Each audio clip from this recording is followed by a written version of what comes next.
Hi, good morning everyone. Good morning Doc Gaucheco. Good morning classmates. My name is Eden Grace Pitogo and I'm here to discuss what my understanding of theory is, what really theory is all about, and what is their importance, especially in the learning process of our students, especially in language teaching. Okay, so let's start with theory first. According to our popular perception, a theory is actually an ill defined truth, an educated guess, or an unconfirmed hunch about why something occurs. Um, I'm actually guilty of using this phrase a lot. Like when we say, hey, I have a theory, when I have an idea that just comes up randomly on my head. All right. What we have understood that is that there are philosophical bases why and how theories surface. To name few, to name a few which lingers to me in this discussion were axiology, epistemology, and metaphysics. So first, axiology. This is the field of research known as axiology when it investigates how our views, attitudes, and our actions influenced by what we find to be of value. All right. So while the study of epistemology entails looking into the factors that differentiate opinion from justified belief, if it refers to the connection that exists between the knower and the thing that is known. On the other hand, metaphysics is a notion that is not based on something or anything in the real world. Maybe it is based on your own idea and perspective. This goes back to my common expression when an idea struck to my head. Hey, I have a theory. Um, Especially when we have, the marites times with my friends. I always, just have an opinion. Actually, theories, in fact, is an explanation of a natural event that is referred to as the theory when it is constructed rationally using a large number of observational facts and well-established hypotheses. Again, well tested. It is a well-established, sophisticated theory that is generally accepted and explains a certain phenomenon. This is a tool that educators use to improve their understanding of the learning process. Therefore, we become familiar with a variety of educational paradigms, including behaviorism, cognitivism, and constructivism, which is considered to be the primary concepts of these pedagogical implications that I'm going to be discussing with. All right, first, we have behaviorism. So, behaviorist believes that all behaviors are acquired via experience and engagement with one's surroundings. According to this learning theory, behaviors are acquired through interaction with one's environment, and that characteristics that are innate or hereditary have very little bearing on individuals' behavior. In language context, behaviorists believe that language could be acquired through social interaction. Communication is possible when an understanding between speaker and listener is enhanced through exposure based on the knowledge one requires at a given time and place. Acquiring and learning a language can be done simultaneously.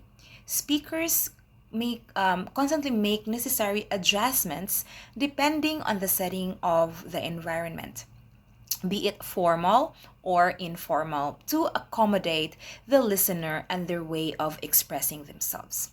While cognitivists, headed by Noam Chomsky, believes that the learning process focuses on how information is taken by the mind, how it is structured, how it is stored, and how it can be recovered.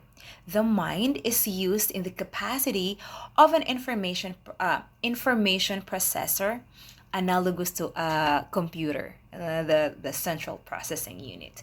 Because of this, cognitivism considers learning to be an internal mental process rather than focusing just on observable behavior. Now, the notion of constructivism is one of the most important learning theories that teachers can employ to assist their pupils in acquiring knowledge. The philosophy known as constructivism is predicated on the notion that individuals actively construct or make their own knowledge, and that your experiences as a learner shape the nature of a reality. So, the question is, whose responsibility is it to teach a student on how to understand a text, or even by verbally? The first comes to mind is the teacher, undoubtedly. However, that can't be the absolute truth. Teachers' responsibility is to develop student skills of a student which employ all the learning theories that is applicable in each of the respective classrooms. These skills affect the progress of students academically, thus carrying all of them throughout any platform of learning.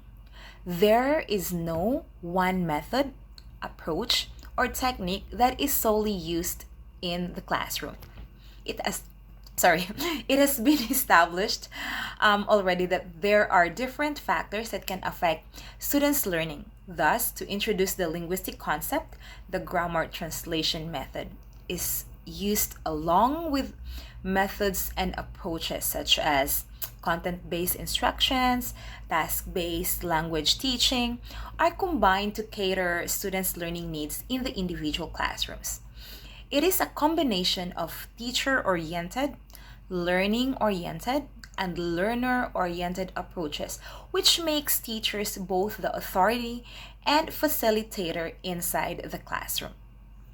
These methods and approaches enable us teachers to align our learning strategies and prepare students for the learning process that equips them to a more complex thinking levels, to better analysis, synthesizes, assessment, critical thinking, and reflection.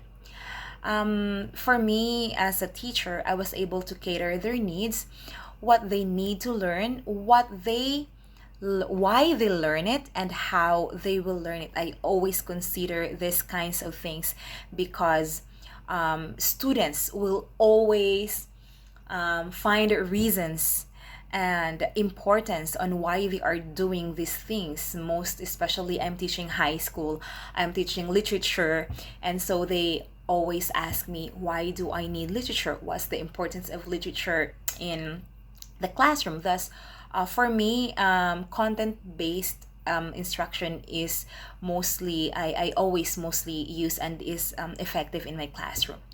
So this provided me a mechanism, this learning theories actually provided me a mechanism to identify and modify learning materials. Yes, that's correct. Instructions and strategies, and especially with the right information, of course, so with the help of learning theories, which geared me to become a good teacher. As what Rocio and Cabrero proposed, learning approaches depends on students' individual characteristics as much as they depend on the specific teaching context. And those are the things that I have realized and are reminded of why learning theories are very important in the learning process of a student. And of course, as a teacher as well, I have a lot of realizations in this past years that I have been teaching. Thank you so much. I hope you have learned something from my discourse. Have a great day. Bye bye.